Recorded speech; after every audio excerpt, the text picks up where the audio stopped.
El president de la Generalitat, Artur Mas, ha inaugurat oficialment la presó del Puig de les Basses. Després de fer un recorregut per les instal·lacions, ha justificat el retard de l'entrada en servei d'aquest nou equipament. Perquè, lògicament, quan acabes una instal·lació, quan acabes un equipament, del que es tracta és de posar-lo en servei. I aquest cop hem hagut de trigar. I us ben asseguro que no hem trigat per caprici, ni per mandra, ni per gandoleria, ni per manca d'interès, sinó simplement perquè no hi havia les miralles disponibles, no hi havia els recursos. I això, insisteixo, demostra la situació del nostre país, perquè no només passa amb centres penitenciaris. Tant el president com l'alcaldessa han destacat el sistema organitzatiu del centre, basat en mòduls de convivència i participació, amb espais formatius que han de contribuir a donar als presos una segona oportunitat.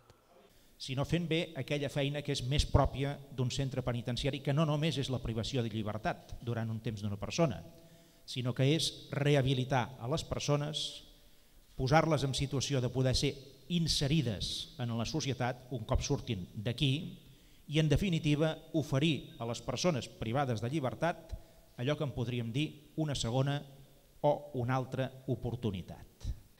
El treball continuat que té lloc en els tallers, l'estudi, l'activitat, l'esport, els elements essencials per mantenir uns hàbits, un ordre i, en definitiva, la condició de persona, amb l'objectiu final de poder reintegrar aquesta persona en aquella societat a qui no havia sabut respectar.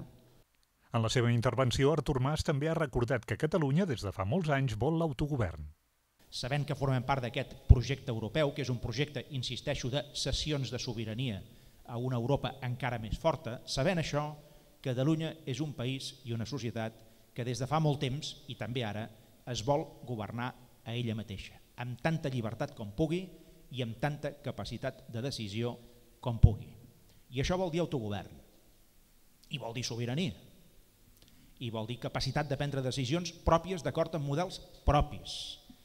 I això es va demostrar, entre d'altres coses, en els anys 80, quan aquells governs de Catalunya varen dir: escolteu, nosaltres també volem gestionar els centres penitenciaris.